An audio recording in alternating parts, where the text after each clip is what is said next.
Great.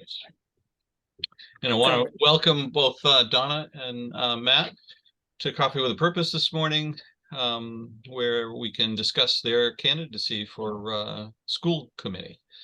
And never fear, Donna and Matt, I think we will have more people filtering in here as usual, still just on the top of the hour.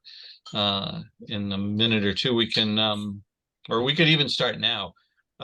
People could just do brief introductions of themselves, just in case you folks don't know everyone.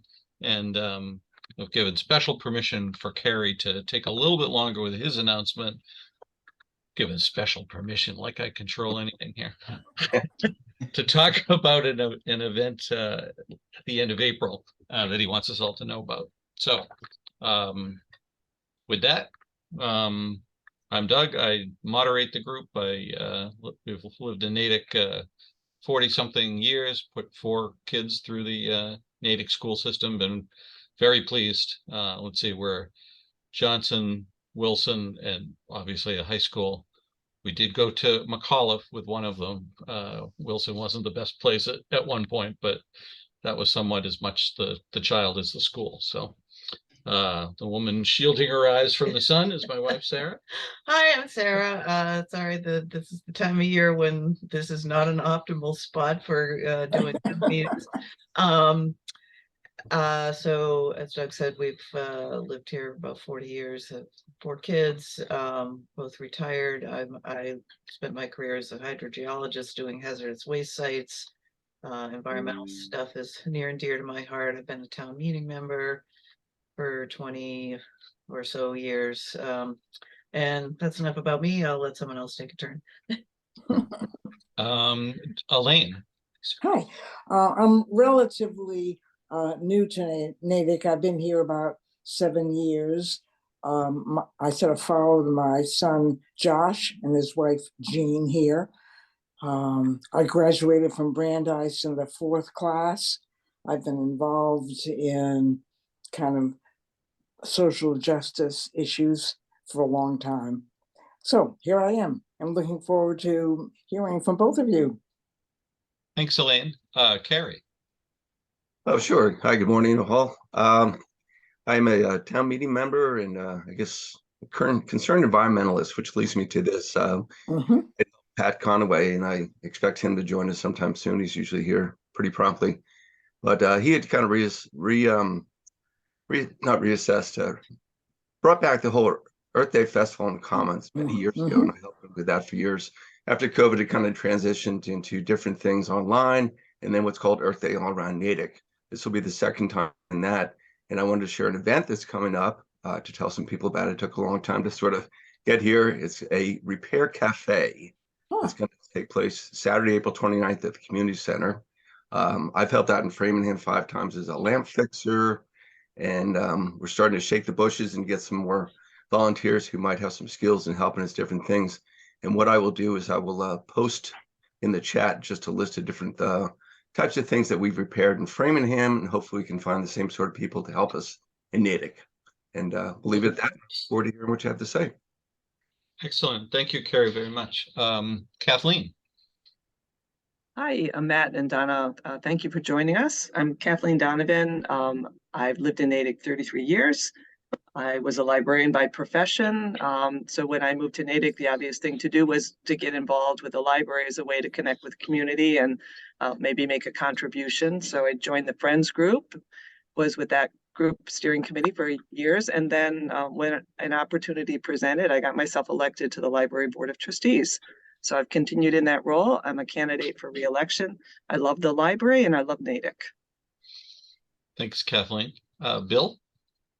Hi, Bill Ramage.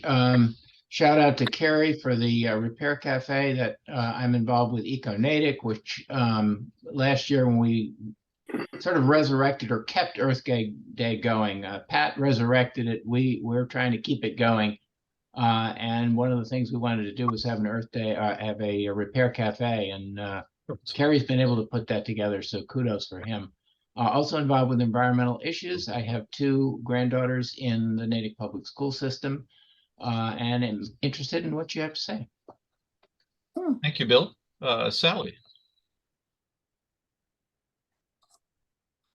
Good morning. I'm Sally Hopkins. I'm not here very long in Natick, although 6 years is a great tenure.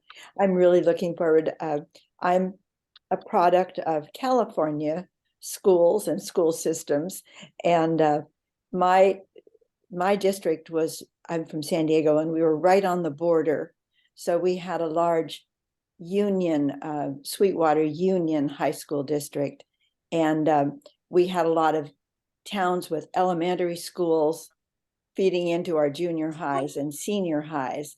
So there were about 17 high schools in my district. So it was interesting, kind of that wide open West kind of wild West mentality.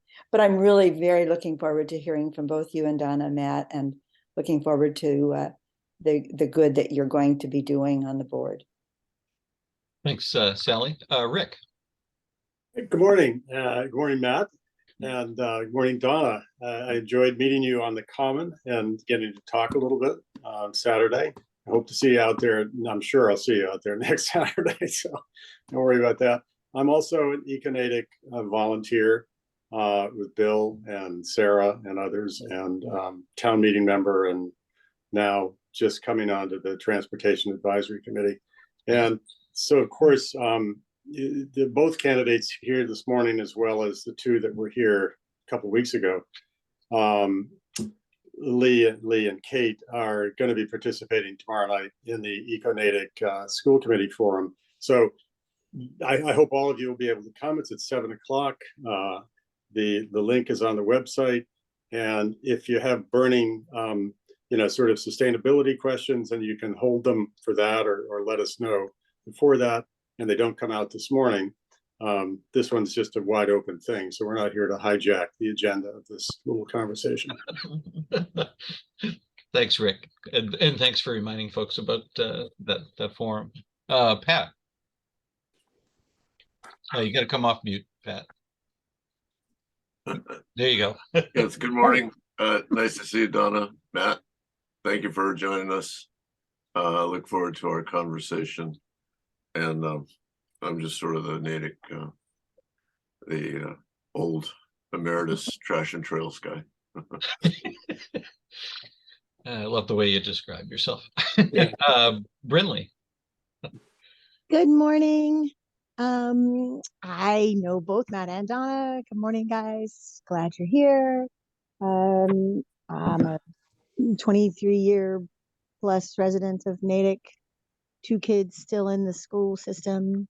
I was on the recycling committee for over 10 years or so, more than that, before we got a wonderful sustainability director and changed to a sustainability committee. I was on the Pay As You Throw task force. I am a town meeting member, precinct 8, up for re-election. That's it. Thanks. Great. Thanks, Brinley. Chelsea. Chelsea, if you're there, you can unmute yourself. Okay. I don't know. Oh, there we go. Oh, hi. Hi. I'm just a first time here. I don't know what's going on. I just liked the title, Coffee with a Purpose, and I liked the general description of talking about important topics. So, hi. Oh, that's great. Chelsea, how did you find out about the group, if you don't mind me asking? I've been poking around online, looking at the the Common Street website. I left my church community several years ago, and I was kind of looking for another way to re-engage with the community. So that's what I'm interested in. Yeah. Terrific. Thank you. Well, this morning's session, if you may have gathered, Donna McKenzie and Matt Brand are 2 of the 4 people running for open seats on the school committee. And so primarily they'll be speaking about why they want to be on the school committee. Donna's an incumbent, and then we'll have the opportunity to ask questions for the remainder of the hour. And if you're interested, you can put your email address in the chat, and then I'll get you on the mailing list, and that way you'll get notice about what all the upcoming topics are, going forward. So thank you. Thanks. Ricky, good to see you back. Yes, good morning. It's good to be back. Not quite all together, not even got my hair combed, but I'm Ricky Ball for maybe Chelsea, who may not know me. The rest of you do, I think. I'm an original here with Pat's group. The Coffee with a Purpose is a terrific way to start my week. I want you to know that we had a past member, a past speaker, Faye Avignon, who came and told us about Angels of Hope, which is a clinic that she's started and run in Uganda. And our recording went on YouTube, and someone who was in her high school class saw it on YouTube and sent her a check for $250. Wow. For Angels of Hope. So she told me this yesterday, and I was thrilled, just thrilled that our voice has gotten out to what is it? I just said YouTube, to YouTube. YouTube, Yeah. and that, it's doing good. They're working on building a clinic in Uganda, and this was just so great. So I'm happy to be here and spread the word about Coffee with a Purpose. And I've told the people here at Orchard Cove about it, and we're getting out there. I think that's great. Excellent. Well, it's a wonderful little story to start us off. So thanks for sharing that. Yeah. All right. So I think that's everybody I'm seeing on the screen right now. So Donna, why don't you go first? Take pretty much as much time as you'd like to kind of talk about why you're a candidate for re-election, and then we'll move to Matt, and then we'll open it up, for general questions and discussion. Thank you all for inviting me here. It's great to be here, and I just love the name of the group, Coffee with a Purpose. Our gatherings and coffees should have a purpose, and in the sessions that I've gone to that you've hosted, they've just been so informative. I've learned from them. So thank you so much for having me here. And my name is Donna McKenzie, as you said, and I don't want to talk too much because I want to have you have the opportunity to have discussions and ask questions of me. But I am running for re-election, and I am honored to serve the school committee at this particular point. And I hope to be reelected because there's still more I want to accomplish, especially in the way of diversity and equity. For example, we just voted to expand METCO to elementary grades, and METCO Advocacy Day is tomorrow on Beacon Hill. And I am going with Dr. Fuchsman and Anna Nolan, and I think Catherine Burnell is going, but we're going to go and meet with our legislators and advocate for the funding and the resources that we really need to expand the program in our elementary grades in the way that we need to expand it. So there's more work to do, and I want to do that work. And we just added 2 holidays, religious observances, to the calendar. I chaired the policy subcommittee when we did that. We did like 18 months of work. We did listening sessions with religious leaders in the community. We did groups of parents and students, and it was contentious. People didn't want to do it. People wanted a study committee at first, and but we did it. I wanted to like scream at the end of the vote. We did it, and we had a masterful compromise. We did end up with a working group, but before we have that working group, we do have Eid al-Fitr and Diwali as recognized religious observances with days off from school. So our calendar is just not just the Jewish holidays and the Christian celebration of Good Friday. And I was told that our Hindu children were watching that. They stayed up and they were so excited when we passed that. So it meant the world to me. And I think there are more things like that. They seem small, but we have to help all of our kids in the schools feel like they belong and they're important. So that's a couple samples of things that I want to do.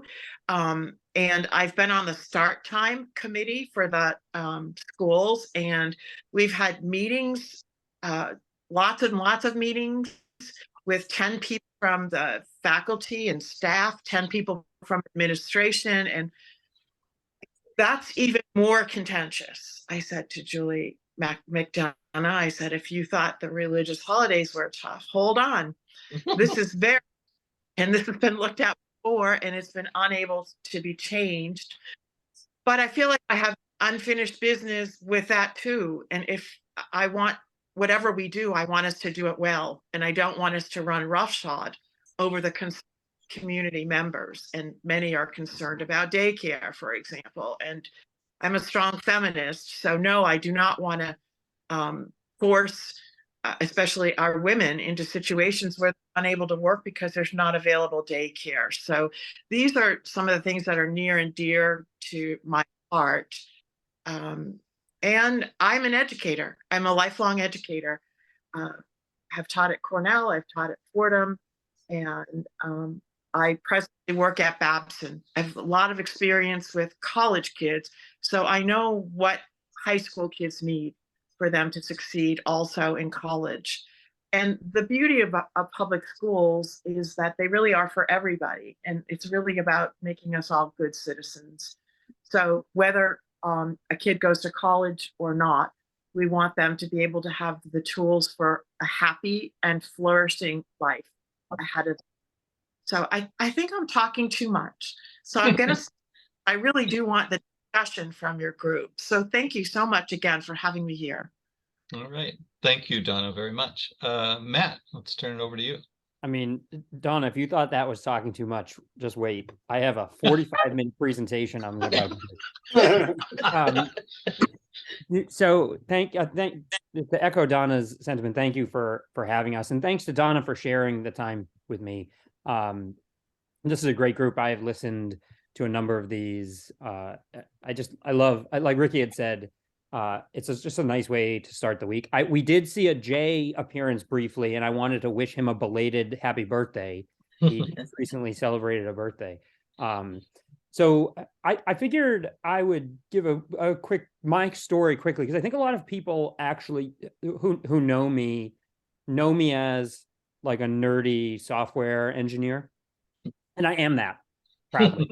But there's more to me, and I sort of feel like this is a nice opportunity. I love the format, sort of a little less formal, and I too, like Donna, would love to hear from you and look forward to that discussion. But I wanted to give you my story quickly. So for many years, I have been a summer camp person.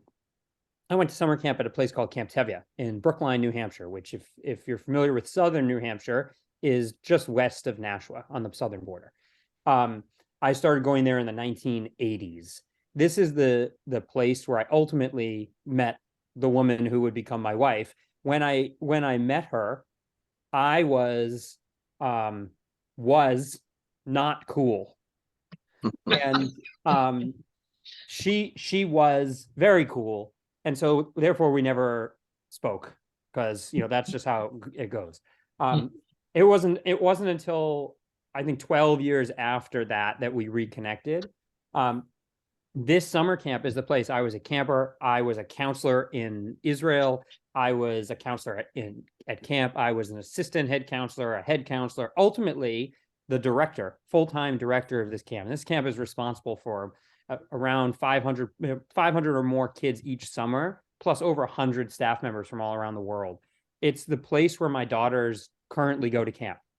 and the place where my best friends come from, and the place that sort of essentially is responsible for my family. It's where my family comes from.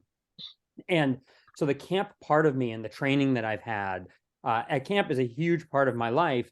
I always sort of think most people would consider themselves lucky if they found one professional career that they really loved doing. I have been lucky enough to have two. I am also a software engineer. And so currently I work for a company called You Will. Our office is in Natick. We specialize in teletherapy, mental health for students. So just about 3 years ago now, I started building a software product that connects college students with therapists. They come to our site, they register through their schools, they get therapy for free through their schools. They say, I'm looking for a female therapist who speaks Spanish, and I want somebody a week from now, or I want somebody today. We actually get quite a few people who get therapy the same day that they sign up. And so we started, like I said, started building it 3 years ago. We're in over 100 colleges and universities around the country. And it's something I'm really proud of building. And it's an opportunity for me to mix my passion for technology with my passion for, younger people and providing them mental health and sort of the psychology around that. And, all of that stuff blended together. So as we speak right now, there are a number of therapy sessions happening. It's a really great opportunity to do that. My family and I moved to Natick 11 years ago, roughly a little more than 11 years ago.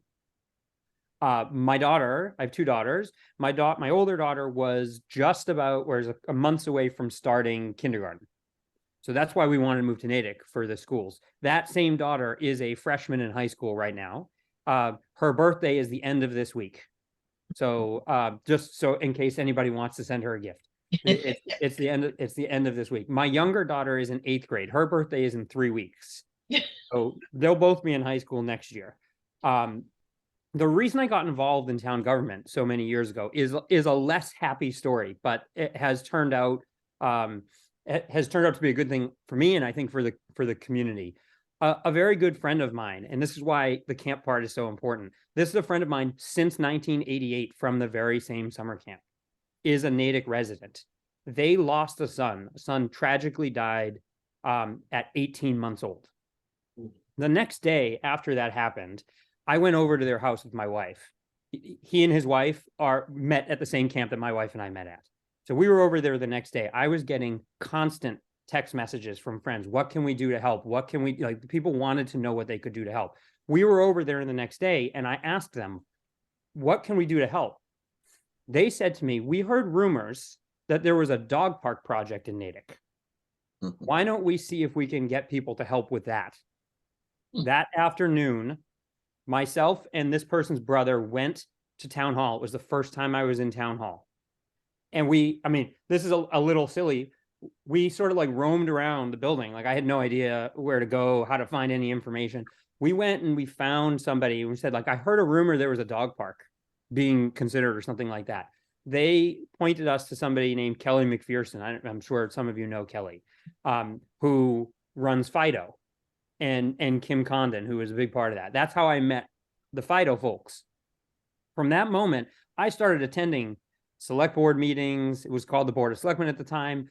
Conservation Commission meetings, Finance Committee meetings, Planning Board meetings, so on and so forth, to learn about the process and start advocating. Almost immediately, we found out there was a grant that would go towards a dog park in Natick if $25,000 was raised. So we started raising money that day, that night. It took us just under 48 hours. We raised nearly $50,000. And I think what happened was all of a sudden, people were like, oh, well, we weren't expecting for that grant to get triggered so quickly. I guess we better get to work on this dog park.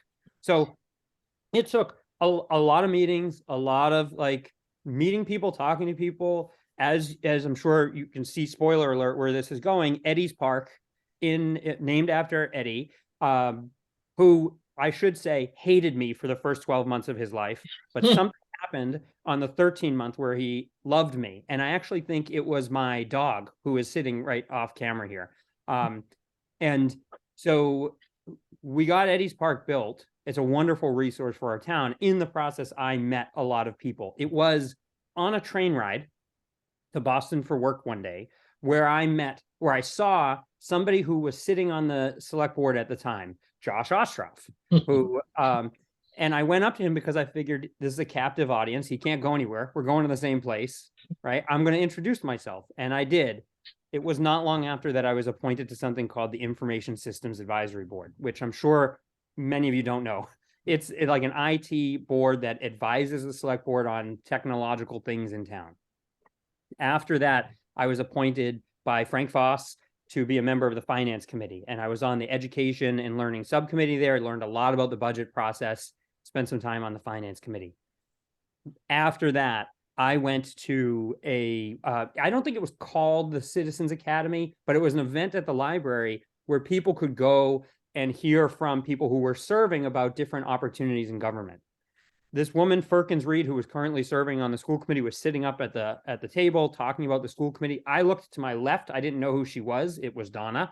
Donna was sitting to my left as a member of the school committee, and it clicked. I said, I should run. This is back in 2018. I should run for the school committee. And so that was a Sunday. Nomination papers were due Tuesday, 2 days later. I went and I got nomination papers Monday morning when town hall opened, and I ran, got them all signed, and then ran and was elected in 2018. I've served 3 years on the school committee. I was the vice chair for 2 of those years. I served on the board of something called the Education Cooperative during that time, which is a cooperative based in Walpole that serves children with various kinds of disabilities, severe disabilities, who can't be served in their local school districts. So my time on the school committee, that's when we hired Dr. Nolan. Donna and I were both there for that. We dealt with some pretty tricky public comments from some citizens of maybe other towns. It was a challenging time to be part of the school committee, but very rewarding. And certainly hiring Dr. Nolan is something that I'm very proud of.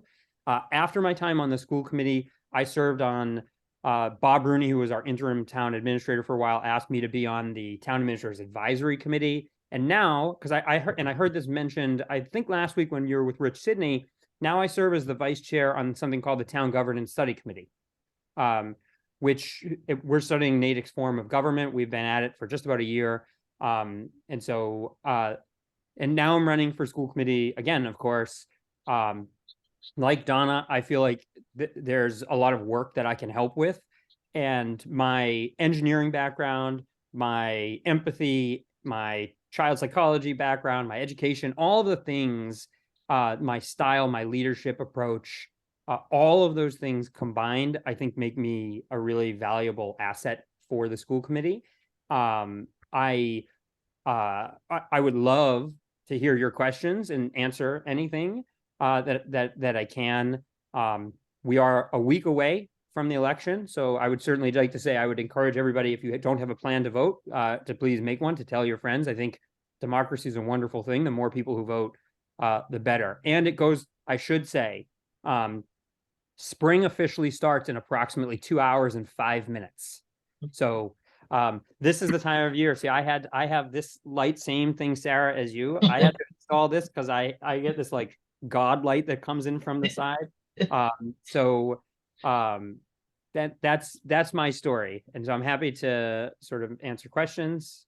And you didn't want to take that endorsement, huh, Matt, from God? That's right. But I had to, I sometimes have pretty serious meetings, and it's like when I have like the movie style like beams of light coming in hitting my face, it's not a great look. And I should apologize in advance. My wife is out now, but when she comes home, Cassie the dog might do Dog with a Purpose and greet her. You might hear from Cassie. That's fine. We're a dog friendly crowd. We're pets and small children friendly crowd. So well, I can't promise any small children will appear, but the dog might. Looks like Sally has her hand up. Sally, a question or comment? Yes, thank you very much. I'm just so touched by both of your qualifications, and it's really, really enlightening to hear what you're both paying attention to. I'm very concerned as a grandmother and a great grandmother and just a senior citizen. I'm gloriously happy to be a senior citizen, but I'm very worried about our younger generation. And that sounds like such a, a trite statement, but when it comes to gender identity and the challenges that are so multifarious for our adolescents, even small children, but I'm very concerned about the adolescent, teenage, early college phases for our young adults and the choices they're making for their gender transitions, their gender awarenesses. And I believe, I want to embrace them and have them be embraced while they are learning and changing or trying to make decisions. And I think the school system is really how would I say, it's kind of like the best neutral place in many ways, because it brings some neutrality, some openness, a lot of education. So I'd love to hear from each of you about how to help not just Natick, but the young people here in the Natick area, the Framingham, what are we doing as a school committee to be aware and forthright and front running on this, on the issues and needs of the teens, particularly right now in this gender fluid time. Thanks, Sally. Either one of you can go first.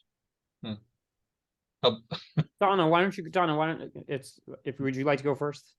I'll go first. And I just want to say I'm relieved that Matt didn't bring out his PowerPoint presentation because I would have been a little intimidated by it. But you can see why I was really excited when he decided to run that Sunday afternoon. I think what we've lost a lot of in our society is the understanding of a human being as a gift, and with qualities and attributes, and that we need to welcome, accept, celebrate. And the schools, even more than neutrality, they need to be a place that, again, inculcates belonging so that all of our children feel like they belong. And I can't imagine that somebody would wake up one day and say, oh, I'm going to change. I just, that is part of the gift, I think, of who they are and coming to terms with that gift. It's a very difficult process. I have family in South Natick, my rich family, I always joke, and they're very conservative, but they have a son who is transitioning, and it has made them be people that they didn't think that they could become. It has plumbed the depths of their compassion in ways that they didn't know they could. They didn't know they could expand that way. And it's been very difficult. And I think we need to just not be neutral, but we need to accept and welcome our kids, no matter, what their gender identities are. And there is no, I have a colleague who had a child that was born with indeterminate sex. And that's a heartbreaking decision to have to make. And once upon a time, the decision was usually made by the parents that the child would be male or female. And now people are advising that you wait so that the child can determine what the child feels, but gender is, we have, from a scientific perspective, and I have an undergraduate degree in molecular biology. I have a big appreciation for science. The science is important, and we are learning that gender is much more fluid than we have understood in the past. So we need to, our anti-bullying processes are real. that's so important, those policies and how we teach our kids to be kind to each other, because there still is a lot of bullying, and how we teach. We need to promote a kind atmosphere. I feel like I'm not being as articulate as I would want, but this is an important topic to me. And I really thank you for this question. And it's a question that we need to do more work on. And we can't be pressured or made to back down from the scientific evidence about what we know and what we know about people as being gifts to each other, that we can't back down from that. And there's been some pressure to do that from books. People wanted to like inspect books in the library. They said we had some book named Lawn Boy. Well, it turns out Lawn Boy was a book about a little boy cutting people's grass during the summer to make money. So you always have to scrutinize sometimes. I mean, I respect everyone's question and everyone's difficulty. This is a really complex issue. And I know the anguish, again, from my own family that's dealing with it. So I understand that, but I'm going to pause and let Matt say something. And if I think of something else I want to add or have left out, I'll add it to you. But thank you for this question. Thanks, Donna. Go ahead, Matt. Yeah, I think it's a great question. I'm going to expand a bit on that. And I'm going to start with a personal story that I think my daughter would be unhappy if I shared, but you know, she's not here. And there's a point to it. Many years ago, my kids went to the Tobin School for preschool. My younger daughter in particular doesn't love surprises. She asks a lot of questions. She wants to know what to expect when she goes in. It was close to the end of one of the years, and she was going to be transitioning into her new class. And she said to me at one point, "Who are my teachers going to be?" And I was telling them who her teachers were going to be. And then she said, "What color is that teacher's skin?" And I had this like, "Oh my God, my daughter's a racist. What's going on? Like what, like, right?" And then I had to pause and I said, "Hold on a second. She doesn't actually care about that. It was my reaction. I was the one that got like that. Like I'm conditioned to think that that's a thing. She just is trying to paint a picture in her head of what to expect when she gets to school, right?" I actually wrote about this I write a blog for a dad blog for my kids that they will hopefully never read, but have been doing so for many years.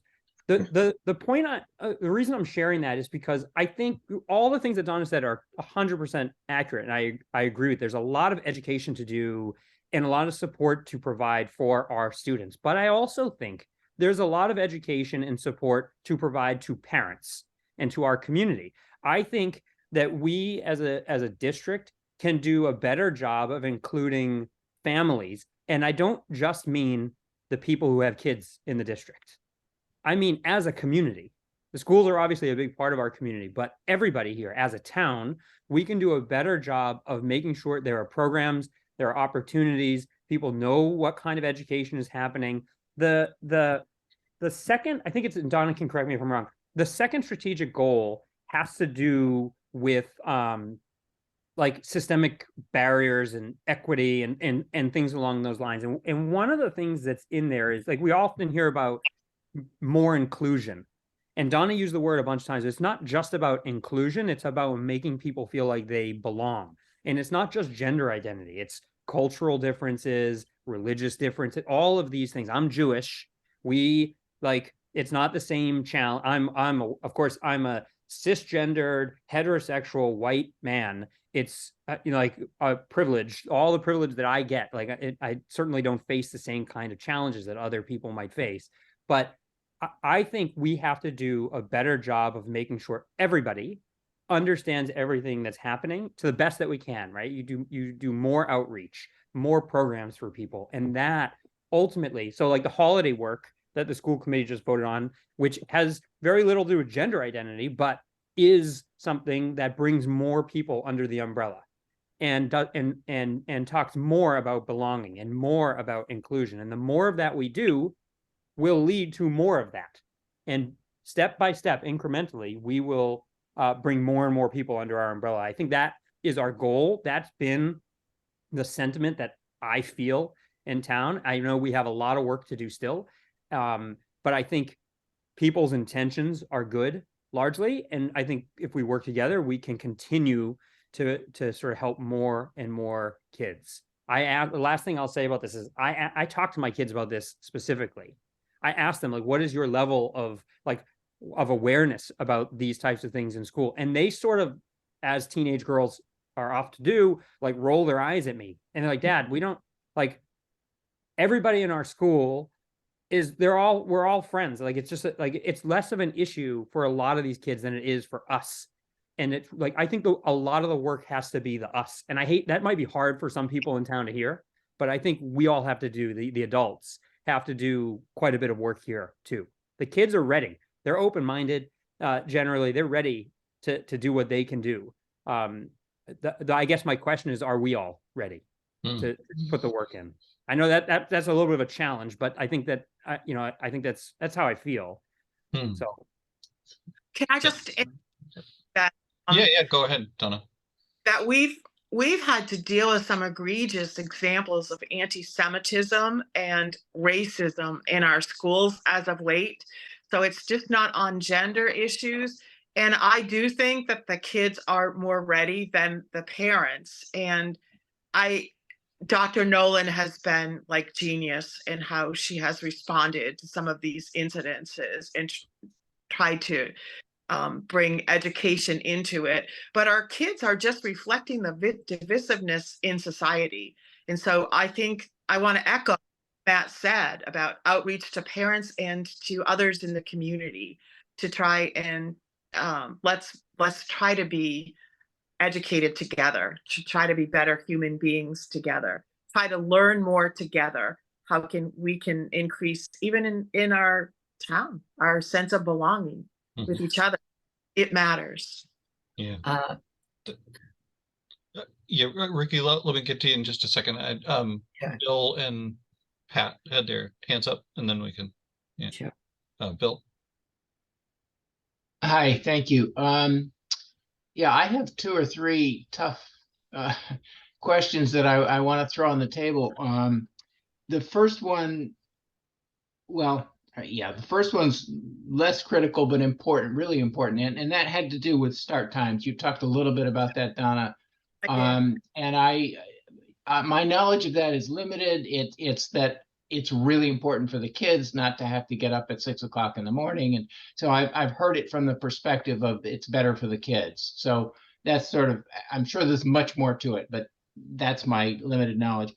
The other question, which I think is more important, is I have 2 granddaughters in school. I moved here as a senior citizen, and I understand the importance of high school to the community, to the children.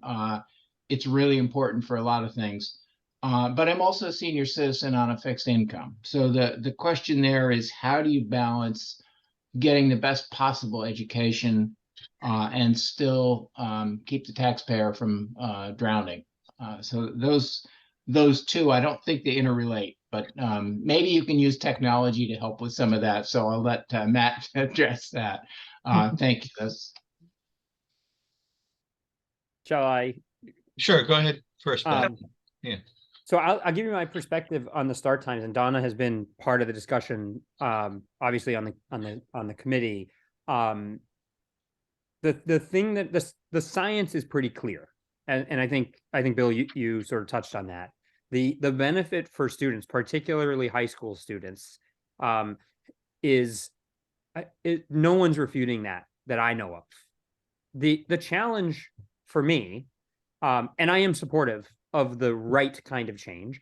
The challenge for me is what I keep hearing from people. Even this past weekend, while I was standing on the Common, I had a number of parents who were just walking by who wanted to talk about the start times. The challenge is childcare.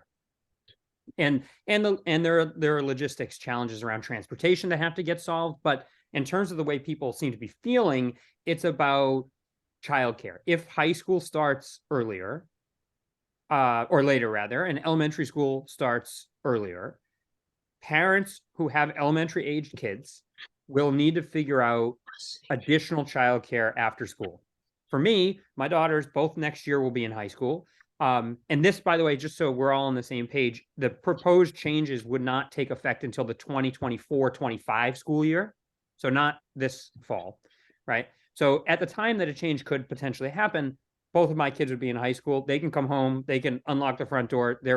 I'm not going to suffer the burden of a childcare problem. And I want to be clear about that. But for many people, it would be a big challenge. And I think as a town, and this sort of speaks a little bit to the sort of taxpayer, people who maybe not have, like, there's the balance of people who don't have kids in the system, but still foot some of that bill. We have to figure out how to best support these families at the town level, at the school level. The schools are not, and I think sometimes people think the schools are not a full-time daycare, right? It is not the school's responsibility to come up, as harsh as this might sound, to come up with childcare for every kid after school. That being said, I know Dr. Nolan, the school committee, the school, the district, the town, everybody is invested in doing the most that they can to help support families if this change happens. One of the advantages that Natick has is, for instance, Wayland switched their start times, and Natick can learn from, I spoke to somebody who was a teacher in Wayland about this recently, actually. Natick can learn from some of the challenges that other districts have gone through when making that transition. And by staging this in a way, so there's actually a meeting tonight where the public can go, a school committee meeting tonight where the public can go and talk about this. The staging it this way, so voting on it this week, hopefully, and then starting negotiations with the teachers union, because the teachers union has to agree on all this, and then giving families a year, to a little more than a year actually, to figure out what their plan is going to be. I think and for the district to figure out transportation issues and scheduling issues and all of that stuff. I think it is a nice start. There's a lot of work to do. There will be a lot of work to do to figure out how to make that work. I want to be empathetic and cognizant of the fact that there are a lot of families, two working parents or single parent families or whatever it is, people who work, and they cannot just say that's an extra, let's say an extra 5 hours of childcare a week. That's a financial burden. Somebody who came up to me on the Common this weekend said, well, I guess I'm going to have to, if the early start time thing happens for elementary schools, which is a proposal to have every Wednesday be an early release for elementary schools. And that's a whole other discussion. But he said jokingly, I guess I'm going to have, he works in Boston. I guess I'm going to have to leave work every Wednesday early. Like, it's like, this is a great excuse to get out of work early. So there are a lot of challenges, and it goes back to what I was saying before about communication. I think it's making sure that throughout this whole process, families are part of the process, understand what's going on, given enough time and resources and support to try to figure out what they need to do, what's right for their families. So I'll leave it at that for the moment. I don't know, Donna. Yeah, let's let Donna respond on the hours, and then we can circle back on the cost of education or burden for the taxpayer. So, Donna. I just want to say I was up to the wee hours of the morning. I have read every single one of the hundreds of emails that we have received about the start time. And there's actually 3 components to consider when we look at this. It is the time school starts. And the scientific evidence, because of circadian rhythms and in high school kids' brains, they just neurologically are not prepared for school to start at 7:30 in the morning.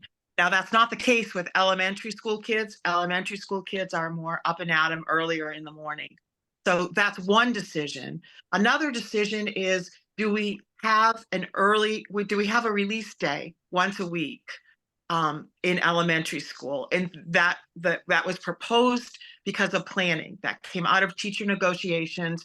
Elementary school teachers do not feel they have adequate time to plan their classes and everything else. So this planning time actually affects the quality of the experience in the classroom to increase that. And then the third part is a uniform start time. All of our elementary schools start at different times. Now, personally, I always thought if I could go back, I want to go to Memorial. That doesn't start till 9 o'clock in the morning.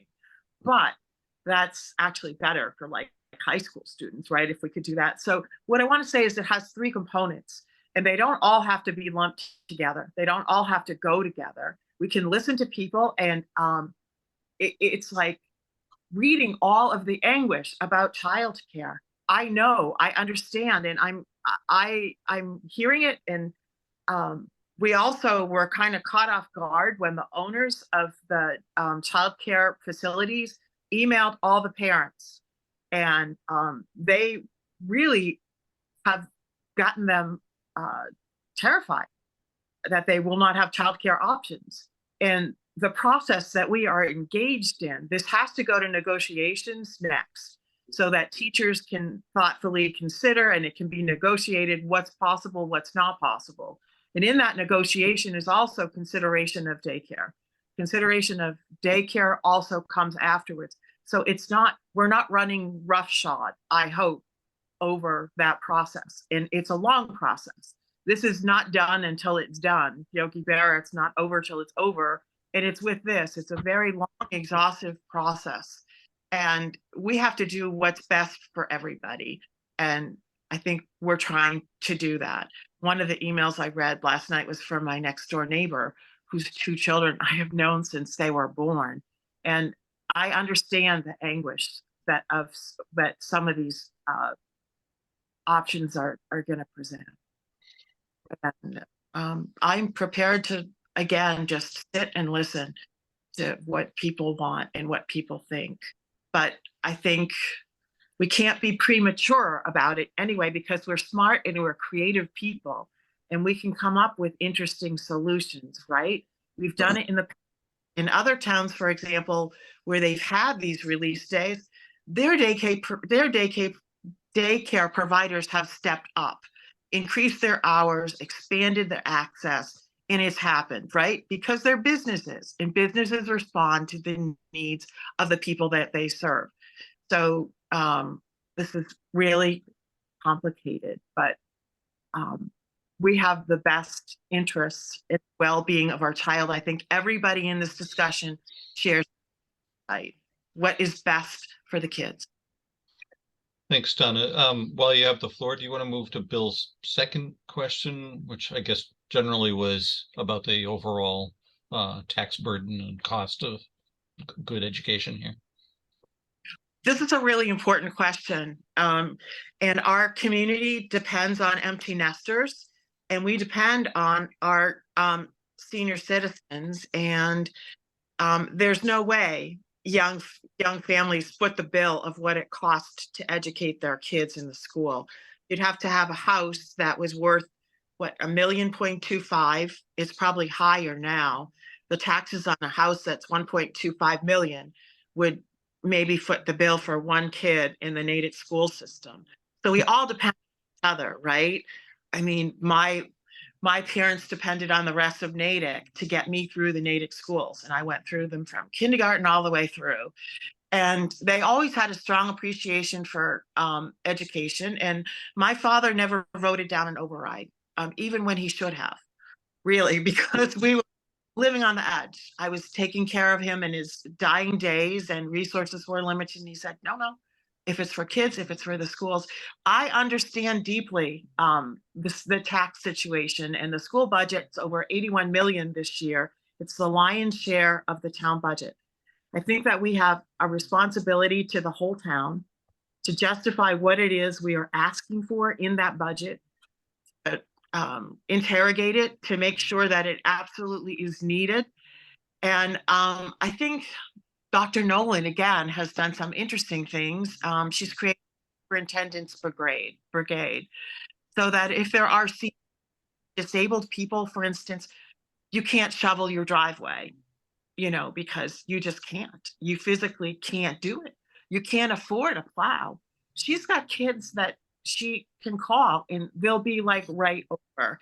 So I think that kind of like outreach to our senior community is helpful, and it's really important. And I think our kids could do could do more, like helping and reaching out and learning from our seniors. The Veterans Day that we have every year, it is so wonderful when you see our kids sitting down with somebody who's like served in like Korea and learning from that person, and listening to their experience. It's really powerful. And our kids have a lot to learn from the seniors in our community. And we need to, again, we're really smart, creative people.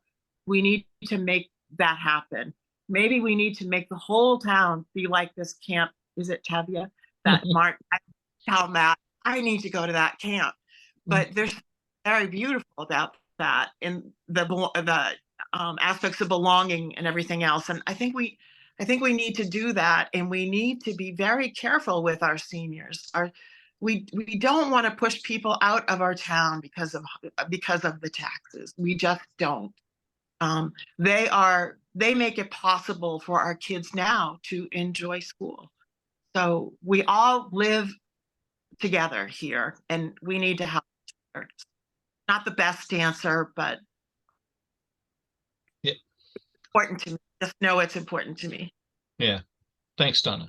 Matt, what do you want to add to that? Just to expand, I don't want to try not to repeat the things that Donna said, but again, I agree. But to try to expand on that, I mean, we could talk about one of the things that I like to say is, like, while the school committee or the school budget is the largest single line item in the town's budget, it's important to remember and to remind people that the schools do not operate in a vacuum. Every dollar that the schools get is a dollar that's not going elsewhere. We often hear about, for those who are town meeting members or people who are actively engaged, you may have heard the term free cash, for example. It's not something that often comes up at school committee meetings, right? I think this year it was around 11.4. In November, it was certified as like $11.4 million or something like that. There are a lot of people who say, oh, great, $11.4 million of free cash for the town. That's how many millions of that go to the schools for school projects. And the reality is that money is not, annually dependable how much it's going to be. You can't really plan so much for it. But when it shows up, it goes for, the police department wants things, the DPW needs things. We need more roads to be paved. We need work at, let's say, at the community senior center. There's money for stability funds. There's a lot of different things. And it's important to recognize that the whole town wants and needs needs these resources. And as a school committee member, of course, the school committee is advocating for the best possible education for our students and the best possible salaries for our teachers. And, all of that is really important. But we can't forget that there are a lot of other people in town who live here and who are affected by all of these decisions. I don't know how many of you tuned in to the select board meeting last week when 5 Auburn was on the discussion of for those who didn't, there you go, Ricky, for affordable housing, the affordable housing stuff. And it was a decision I was very happy with at the end of that. And hopefully that means that there are, in some cases, there are people who may have been priced out of staying in Natick who can stay in Natick now, and new families can come in some cases, and there's some better affordability options. And that all of those things are important. I tune into those things. I know Donna tunes in to those things because we are in an ecosystem where the schools are a part of it, but not the whole. And so that worldview, and I spend a lot of time, I was at Dates and Olives a couple weeks ago, and somebody walked by me and said, somebody who's doesn't have children in the system, and said to me, he's like, yeah, I don't pay much attention to school things because I don't have, my kids are no longer in the system. And I said, well, and not to sound like pithy about it, but do you pay taxes in this town? And he said, well, I do. I said, well, then we should talk. I would like to hear what you think about how the schools spend their money and what's important to you, because it's all part of the same thing. The school committee operates in the town hall, right in the same building where the town administrator and his team are. Like, there's a lot of town partnerships that have to happen. And so in order to be a good partner, you have to understand the whole ecosystem. That's beyond just the schools. Thanks, Matt. Pat, you've been patient. Yes, I was going to ask a question on two different topics here, a little bit different. The incident that happened, I think, this year, and Dr. Nolan and the team took care of it, but sometimes these serious anti-Semitic or racist things that can occur on the social media. I believe one team's season was canceled because of the incident was pretty serious. Yeah.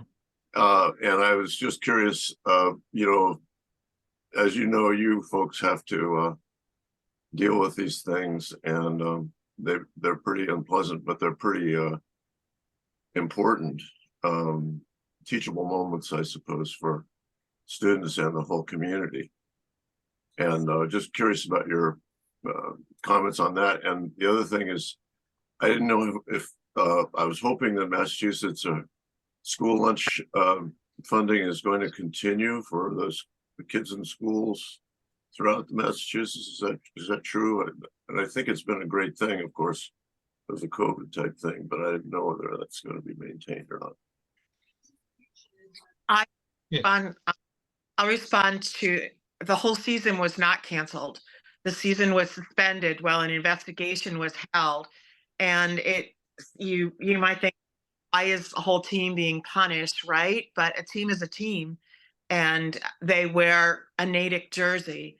And so the behavior, Matt probably can explain this better from his camp stuff, but the behavior of one person affects everybody else. And it's important to know how it originated, and also for there to be an educational piece.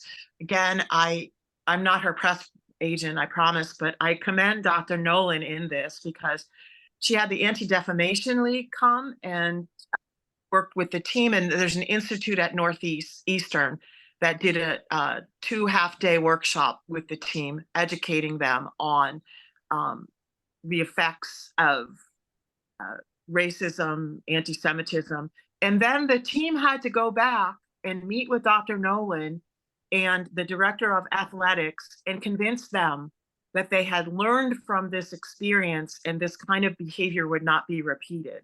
Now, I think that was a really nice educational piece, and I'm proud that there was this educational component connected to it. So I just want to say that. And I think that and there needs to be more of it. The stuff that happens on social media is egregious, and cell phones and policies on cell phones in classrooms, we're working on addressing that too. So that's important. And I appreciate your comment about school lunches, because that's been so wonderful, because I think we just lost her. Because I'll just try to finish her sentence. Yeah. While we wait for her to come back, I think that program, if it's all right, I'm sure she'll be back in a moment, but that program, I think, is running through the 2023 school year. So 2022, 2023. I do not know, Donna might know. I don't know if it's extended for next year as well. I'll say something about the first part of that question. Oh, here's Donna. I will not say something about the first part of that question. I'll let Donna finish. You got to come off mute, Donna.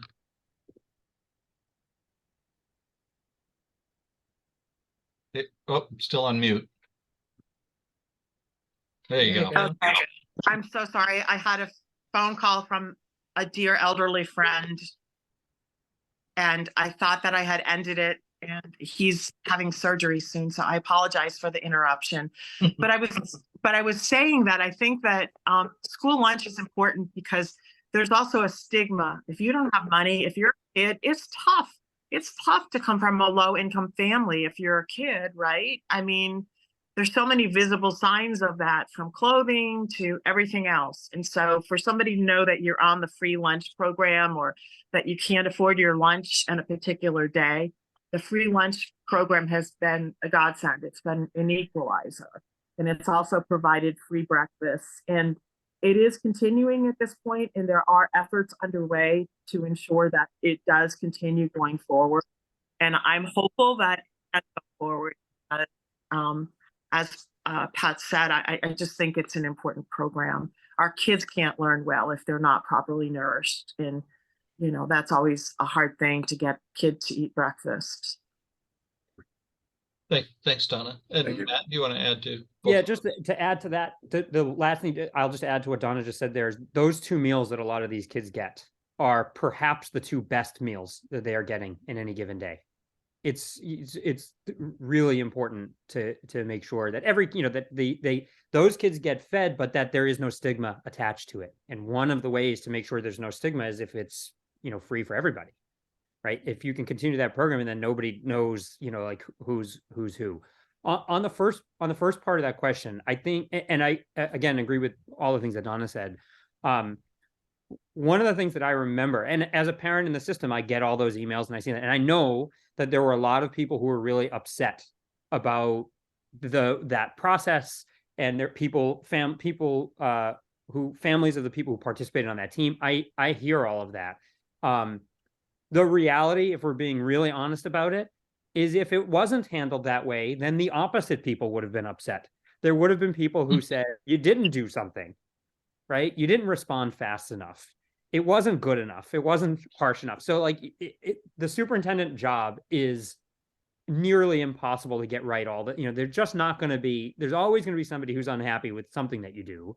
One of the things that makes Dr. Nolan so special is that she handles all of that really well. It's actually a really important quality in whomever the next superintendent is that I would look for, is somebody who doesn't get overly defensive, can handle that difficult feedback and do what they believe to be right, regardless of like public pressure, right?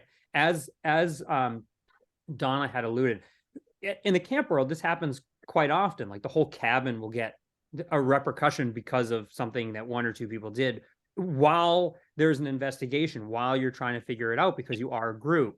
It's never easy to swallow. I feel for those kids who had nothing to do with it, but just happened to be nearby, right? They're like close to the situation, but weren't participating. Given the previous stuff that we talked about today with inclusion and belonging and stuff, I would rather err on the side of caution and making sure that we know what happened, and then being frankly a little bit tougher now, and then backing off than going the other way. Because all it takes is one kid to feel attacked, right? We know mental health is such a tricky thing right now. So like one kid to feel compromised or to feel unsafe, and there's a cascade from that. So I would rather err on the side of caution and toughness, and then say, look, we did the investigation. We've done the following things. We've taken the following steps. And this is what it is. One of the pieces of feedback that I gave, actually, I sent to Dr. Nolan after all of that happened was, I don't know if everybody here, probably not everybody saw sort of the email correspondence that went along with all of that. But one of the things that Dr. Nolan also did was she recorded like an audio version of the email that she sent.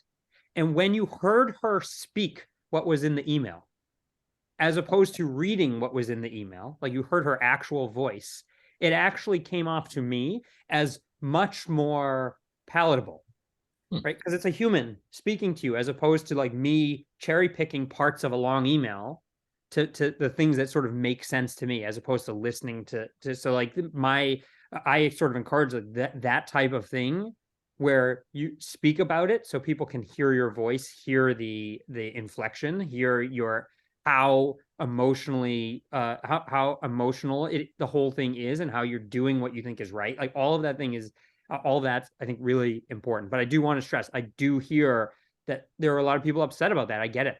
There were going to be people upset no matter what. It's all of it is unfortunate. I want to insert here too that this also points out the need for a strong school committee, that you need to entrust your superintendent, whoever that superintendent would be, to be able to respond to situations like this, because it's really strictly out of the purview of the school committee, although we do make policies and that enforce things that are egregiously wrong, but the kind of handling of this incident is up to the superintendent. And it's important you have a school committee that trusts the superintendent and doesn't second guess the superintendent. A superintendent who's not strongly supported is not going to want to stay in their role. So that's important. You need to have people who can collaborate, people who can listen to each other. And let me just say that I miss my colleague, Matt Brand, on our school committee. If I can just add, Endorsement from a fellow candidate. thank you. If I could just add one other thing to the support thing, because Donna and I once again we agree on this part. But and something that I've said before and I hold to now is that support doesn't mean, and I want to be really clear about this, and I don't think Donna thinks this either. I don't want to put words in your mouth though. Support doesn't mean rubber stamping everything that a superintendent says, right? Support, any of us who have managed people, and I've managed large organizations of people, support means giving that person what they need to be successful in their job, right? And sometimes that means critical feedback, right? That is productive, but with the intention of helping them do their job well. I am not a professional educator, right? I do not know better how to set up a curriculum or how to discipline a school, like a team in a school. Then I have opinions on it, certainly, but I don't know better than the superintendent. That's not, I mean, I could disagree, right? That's okay. But that's what I believe like support for me has always meant is like giving that person sometimes tough love when necessary, but like the tools that they need to do their job successfully. I think people can handle, Dr. Nolan has done great at this, can handle constructive criticism if it is believed that it's in good faith and it's given to them in a way that is intended to help them do their jobs better. Great. Thank you. Let's see, I want to go back to Ricky. She had her hand up, and then Sarah. Yeah, you got to give me a second to remember why I had my. Yeah, I apologize. That's okay. Jeepers. While you're thinking about that, I mean, this is one of the beauties and curses of our forum. We don't limit the answers on candidates, and these have been great responses, but folks have also been very patient with their hands. I guess part of what I would say is that both Donna and Matt have served admirably. They have a record to run on, and both Jay and I sent a letter.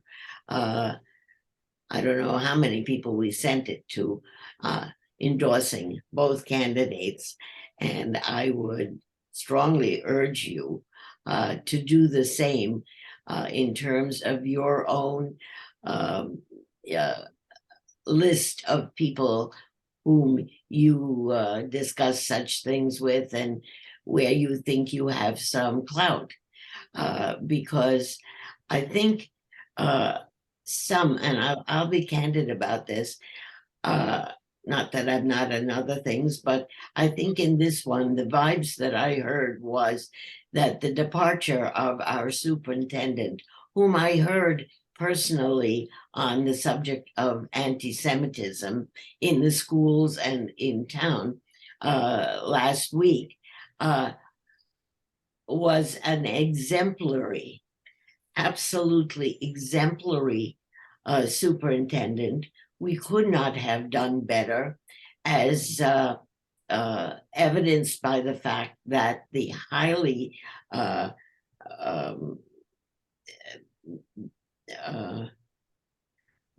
the school's city of Newton has hired Dr. Nolan to be their superintendent.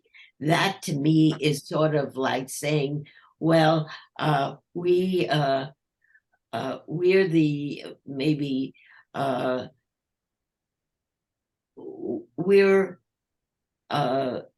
without giving one name or another, we're the B college town, and she's been hired by the A college town in terms of school systems and just overall recognition in the Commonwealth as to the quality of that school system. And she has been hired to run it. So that should give the Natick school system a real feeling of patting themselves on the back for having recognized the quality of Dr. Nolan and having had the privilege of having her as our school superintendent. I can't speak too highly of her. And I commend the members of the school committee, Matt and Donna, who hired her as superintendent. So I would urge each of you to dig into your address files and send that kind of a recommendation to your friends, and make sure that they know that we have two candidates of real quality for the school committee that are not going to ban books and that are not going to do things egregious like that within our town. So that's my advice. Good advice to all of us, Ricky. Let's move on to Sarah's question. So I guess my question is, it's not so much a question as just kind of an observation, and hoping that this is kind of a way the program is running, understanding that our kids have been out of the school system for a while, but it gets back to this issue of inclusion and acceptance and making everybody feel welcome. And our experience, Matt, this kind of gets back to your issue with your daughter asking the color of the skin of one of her future teachers. Kids at that age, don't necessarily, they're just curious. They just want to know. I remember our oldest, when he was 3 or 4 years old, we were in Roach Brothers, and there was a woman in a wheelchair. And he said in the very loud voice that young children can muster when they're, he said very loudly, "Mom, why is that lady in that chair?" And he was just curious. And I said, well, she, you and I can walk on our legs, but something happened to her legs. She can't walk on them, but she still wants to go places. And so she has this chair and she can roll around and go places. And he was totally happy. And the woman actually thanked me. She heard me. She was so close. She heard me say this. She said, "Thank you for not shushing him and not telling him, we don't say that." He wasn't trying to be cruel. And I think, it's really important to get at kids early in elementary school and start this process very, very early. When our oldest was in school, this same kid, when he was in school, bullying prevention programs and social competency programs were very, very new. And they were started at the high school and they moved down. And I felt at the time that that's too late. By the time kids get to high school, if they haven't gotten the message that this isn't something we should be doing, it's really hard to push them off that path. So I guess this is just a hope that we're starting that early, and really, really bringing that to the fore with the very young kids, which I know may be controversial. Getting back to the issue, for example, of transgender issues. But we, like you, Donna, we have a transgender relative, and seeing the change in his life once he transitioned, and how he's now at peace with the world and with himself in a way that he never was. And it's so important that kids understand that. And again, if you explain it to them, they can get it. So it's just a plug for starting very early with this.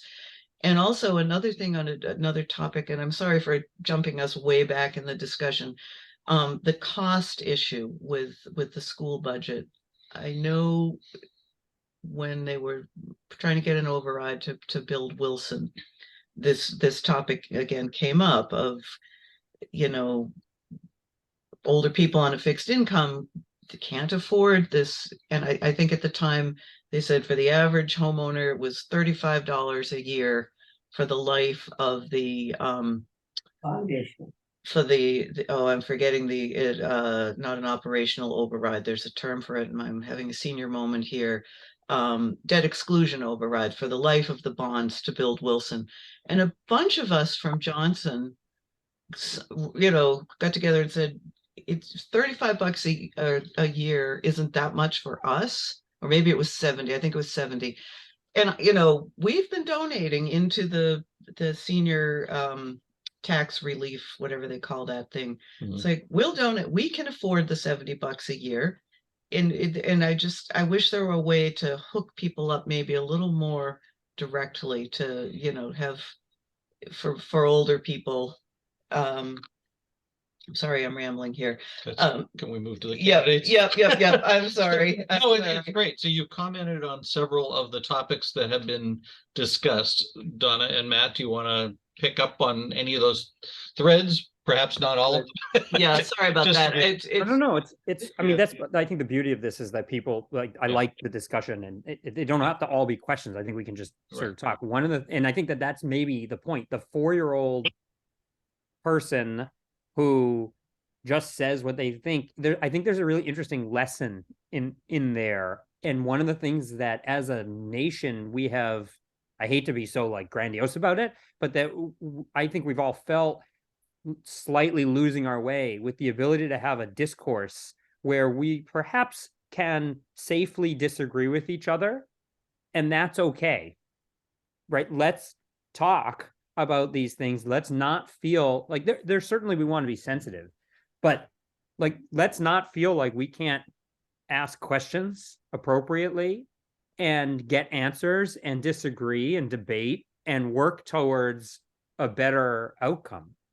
And I think one of the things that we do, and one of the we do as a culture, and one of the opportunities that we have in Natick is, one of the things that happens quite a bit is I say what I think about something, you say what you think about something, they're opposite, and then we go in opposite directions.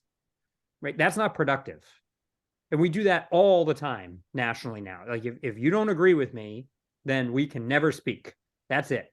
One and done. But I think what we have an opportunity to do here is to say, I hear you, you hear me.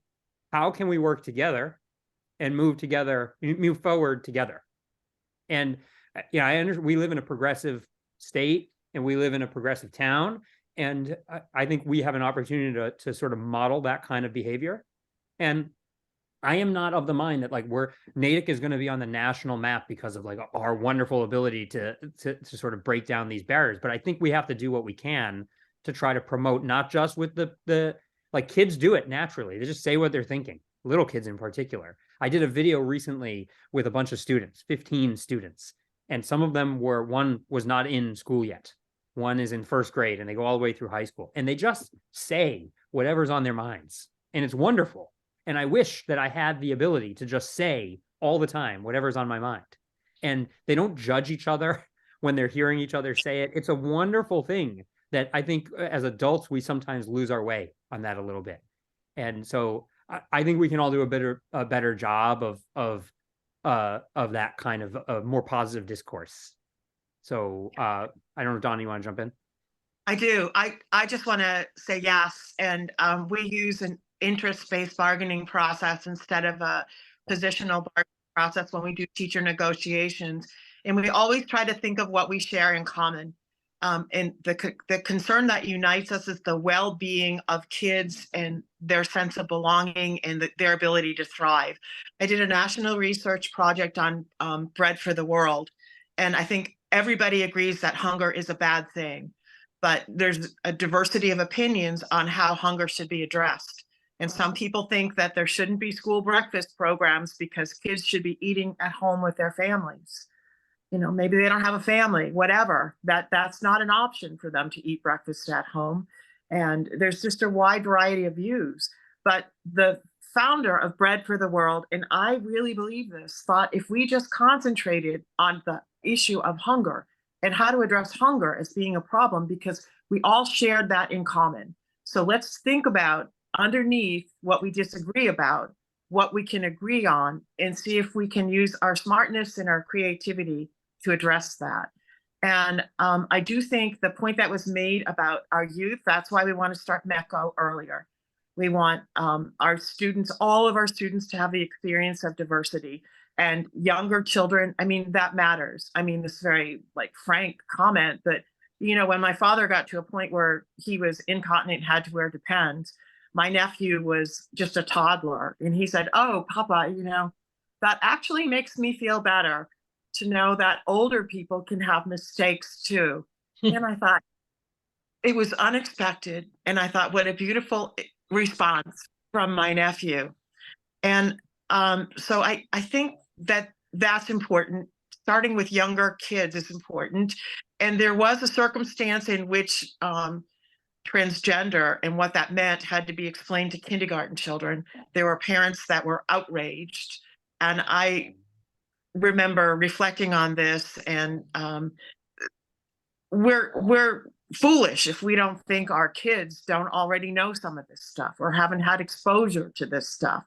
But so what could be better than trying to educate and present it in a kind way under the umbrella of helping everybody to feel like they belong and they're part of the school.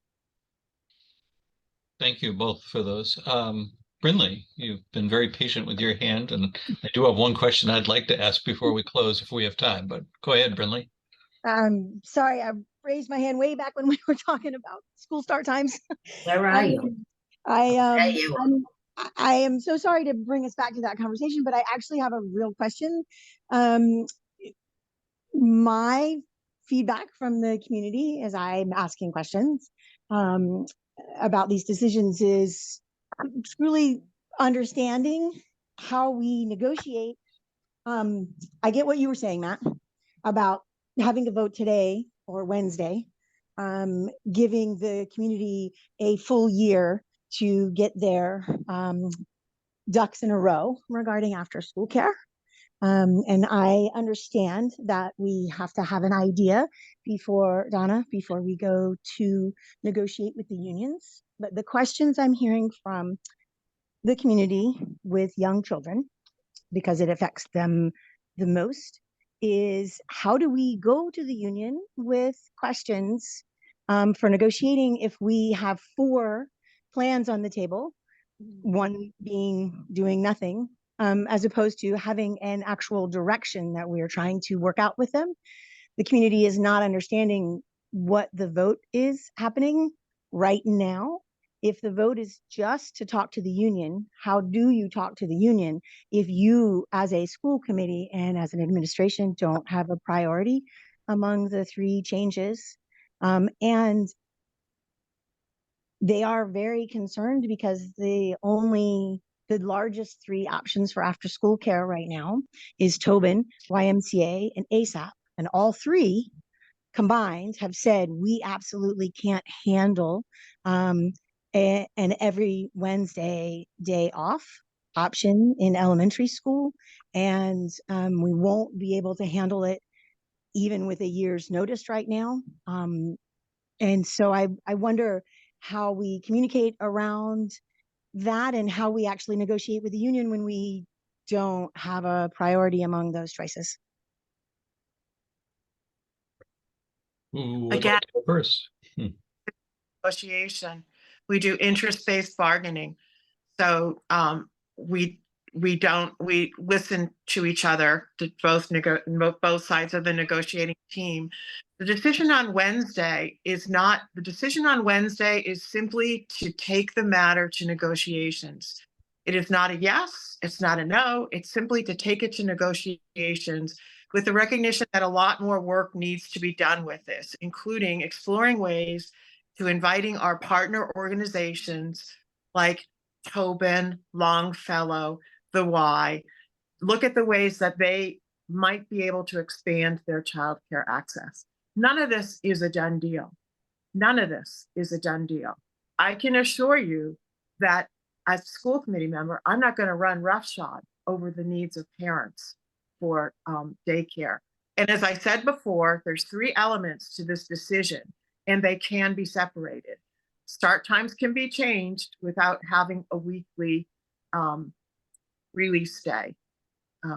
So we're smart and we're creative people. And I think if we put this in the process with our teachers in an interest-based bargaining way, we can come up with some possibilities, and then we'll see. We'll see if it'll work. We'll see if it can be expanded, and we'll see if we can honor the science and what the science is telling us about the healthcare needs of our teens and preteens. So, like Donna said, I hear some similar sentiment to what Brinley, to what you were saying, but I think there is a In some cases, there's a misconception that if you change start times, you are also locked in to doing the early release every Wednesday. And it's possible that there's a version of this where the start times change and there isn't a weekly early release. There's a benefit. There are a ton of benefits for the teachers, which would trickle down, but I think that's part of this discussion. And to the type of negotiating that happens with the union, I get sort of wanting to go in with a priority from the school committee side. But if you go into a negotiation and you say, this is what we want, and we won't take any, like, this is our position, then it doesn't create the best faith negotiation. You have to hear from what the teachers union would like to do as well. And then you work back and forth. I think tonight, and Donna, please correct me if I'm wrong, the point of the agenda item on tonight's meeting is almost primarily to hear more from parents and guardians and concerned citizens about their thoughts on some of the options, which are just options. And then the vote would be on Wednesday. One of the things that I heard that I think is a legitimate concern, and I've heard this from a couple of people, what they like this example. I'm a parent of a kid who hasn't started kindergarten yet. They're starting in the fall. And therefore, I was not included on the surveys that went out. So I feel like I didn't have a voice in expressing my opinion on this topic because I didn't know about it. Even though this is, to be honest, this is a discussion that's been going on for years, right? But I get that concern. And what I have said to those people is, like, here, I would send them the slide deck so they can get more information. I would encourage them to come to the meeting tonight and to come on Wednesday to learn as much as they can. There's another common misconception that people feel some sense of relief, not going to make it all better, that there are a lot of people who think my kid is going to kindergarten in the fall, and that's when the start times are happening. That's when any change would happen. And that's a lot for me to absorb so quickly. And so when they realize that it's not for a year plus, that is, a small amount of relief. And so I think this goes all the way back to that communication, just making people, as many people as possible, understand this process and bring them in. It's a really complicated situation. And so I think we just have to keep working and keep communicating and keep our minds open and find that balance between what's the best thing for all of our students and the best thing for all of their families. Thank Yeah. you both. Yeah. Go ahead, Donna. Yes to all of that again. And tonight's an open hearing. We really want to hear parents, guardians have to say about this concept and any one of these 4 models. So please come and share your thoughts. And it's also, I just want to quickly add, we're having a small celebration at the beginning of the meeting because it's Haley Sonneborn's. She's been on the committee for 6 years and made the decision not to run again for re-election. So we will be honoring her at the beginning of the meeting. Thanks. So I want to thank you both for joining us and in being mindful of the time, and the folks are dropping off the call, but we'll have it on the recording anyway.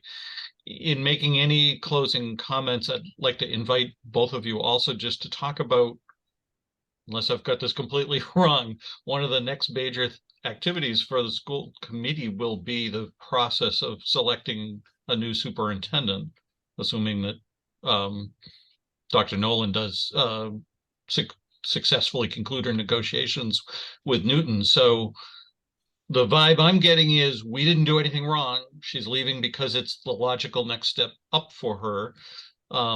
That being said, the longer we can keep a superintendent, the better. Would either of you like to share any thoughts about kind of how that process is going to work? What are the keys to the most successful search process for the next superintendent? I can start. I just want to say that the contract negotiations with Newton are complete. And when Dr. Nolan signed that contract, Newton said that they wanted to be just like Natick in many regards, including portrait of a graduate. And they gave specific examples of things that Dr. Nolan had done in Natick. brought tears to my eyes. I mean, it was very powerful. I never thought I would hear Newton say they wanted to be like Natick. So we really, really proud that we grew a superintendent that Newton stole from us. We should be proud. The search for the superintendent is really important. The school committee has a small task force to determine the process. We made the decision that we're going to hire an interim superintendent for a year. The task force is going to look at the process for hiring the interim. And that is Julie McDonough, Shai Fuchsman, and Elise Gorsath. And they've been holding listening sessions, beginning by holding listening sessions with front office people and administrators. I've sat in on a couple of them. This promises to be a very transparent. There'll be regular updates given at school committee meetings on the process of this search. It promises to be a very transparent and very thorough search, and we will cast the net as wide as possible. Although rumor has it Newton spent $75,000 for a search committee for their superintendent, and their finalists were all in, the Metro West or local Massachusetts area. So there's going to be a lot of questions. We are going to be dependent on input from the community, but I am determined to help us find the next wonderful leader for the district. Thanks, Donna. Matt? Yeah, just to give some insight into how it went last time and what I would assume would happen this time. There were surveys that went out to faculty, to families, to staff, to lots of different members of the community. There were interviews, there were listening sessions, there were Dr. Nolan did a session at the high school where parents could come and ask questions and listen, and there was a separate session where staff could do the same thing. There was public debate. One of the key things in hiring anybody in any position, in any company, in any organization, is to properly identify what it is that the organization wants and needs. So it's for all intents and purposes, defining the job description, right? Getting all the appropriate input so that you can write the proper job description. In the school department, in the school committee's case, that comes from getting input from all of the different stakeholders. And there are many different types of stakeholders. That goes all the way up to like Rep. David Linsky, everybody, because it's obviously a big position. Once that happens, and I'm skipping over the interim part, but I agree in that process, you want to have a seamless handoff to somebody, because this process does take some time. Newton's timeline, I think, was they started their search in the fall of last year. So that would be us this coming year. And then they, of course, ended in February. So, and in the plan of having their new superintendent start in July of this coming July. So hopefully we will follow that same trajectory. I think as long as you are transparent and you communicate and you you get as much feedback as you can, you can conclude all the stakeholders, and you cast a wide enough net, you will get good candidates. We're a very desirable, we're a very desirable community. And Dr. Nolan, this was her first superintendentship. We hit the jackpot as far as I'm concerned. But, we've done it before, which means we could do it again. And so I have faith in the team to be able to put the right feelers out there, ask the right questions, have the right process, and attract the right candidate. And hopefully sooner rather than later. That's, it's all about efficiency. So let's get it out there and get that process started. Great. Thank you, Matt. And thank you again, Donna. This has been a great discussion this morning. Really like the depth of the discussion that we've been able to have.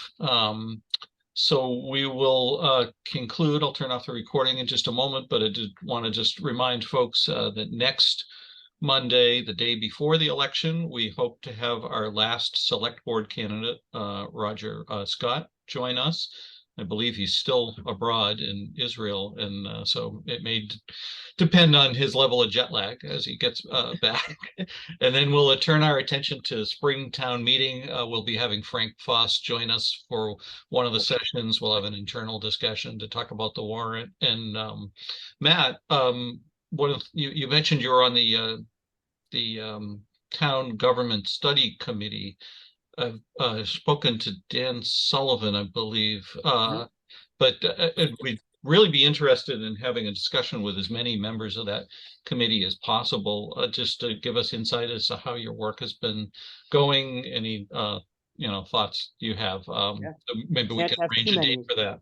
You can't have too many of us at once, otherwise that would be an open meeting That's right. violation. That's But right. Okay, all right. but you can Well, have you can have a couple of us. okay, all Yeah. right. And I'm sure we I would may love be to. in separate contact with you about that. I'm going to turn the recording off now, but Carrie, you had your hands Yeah. up. Doug, I just want to say thank you for letting me make a pitch at the beginning of the meeting, and hopefully you've all had a chance to look in the chat box to kind of explain a little bit more about Repair Cafe and what we're doing. Thank you. All right.